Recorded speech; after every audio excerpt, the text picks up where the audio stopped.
बाबतीत होतंय का? सगळं काही नीट होतंय असं वाटत असताना मध्येच पुन्हा रुळावर आलेली गाडी ही डगमगते आणि निराशेच्या कोशात पुन्हा प्रवेश का होतो? आता हेच सुरू आहे ना डोक्यात.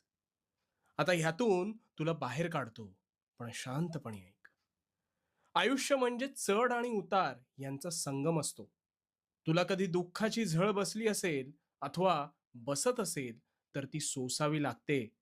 कारण त्यानंतर मिळणारं समाधान हे शब्दात मांडता येत नाही.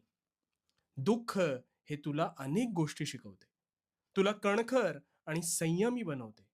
पण लक्षात घे, सुख हे कधीच काही शिकवत नाही.